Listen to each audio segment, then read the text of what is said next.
नाज़रीन, वगण खां ख़बर शामिल कयूं था त वगण में चोरनि जो आज़ार वधी वियो।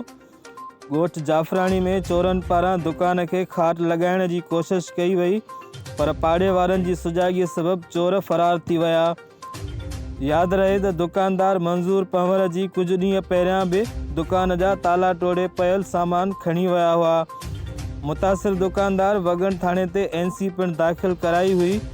अहिड़ी तरह लाड़काणी रोड सां गुलाम शाह जी मस्जिद मां नामालूम चोर बैटरी, UPS ऐं ॿियो सामान चोरी करे फ़रार थी विया। उन सिलसिले में मुतासिर दुकानदार ऐं शहर जे सियासी समाजी अॻुवाणनि ममताज़ वगण, गुलाब वगण, शान चांडियो ऐं मंज़ूर पंवर चयो त पुलिस जी सुस्तीअ सबबि चोरियूं थी रहियूं आहिनि। नोटिस वठी चोरनि ते ज़ाब्तो आंदो वञे। असां जज वटि वञूं था त बि असांखे दाद नथो मिले, SP वटि वञूं था असांखे दाद नथो मिले। असांजे घरनि जे अॻियां जेको आहे घरनि जे मथां कोठनि तां प्लेटूं लाहे था वञनि। दुकान 3 चकर सेठ मंज़ूर पंवर जो दुकान, शरीफ़ माण्हू पंहिंजो ॿचड़नि जो रोज़गार करे थो, उन जो दुकान भञी विया आहिनि। को भी घर हो, को भी दुकान हो, को भी अलाह जो घर महफ़ूज़ न आहे रहियो। हिनमहिल ताईं मस्जिद में 2 चकर चोरी थी वई आहे, पर सभई दुकान बंदि तो प्लेटूं लही वयूं आहिनि, पर हिनमहिल ताईं को बि एक्शन न खणियो वियो आहे।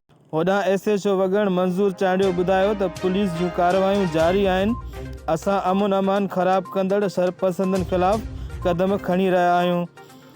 हुन वधीक चयो त वाक़िए जी जांच करे असुल जवाबदारनि खे कानून जे कटहरे में आणींदासीं। जुआ ऐं मंशियात बंदि कराए छॾी आहे।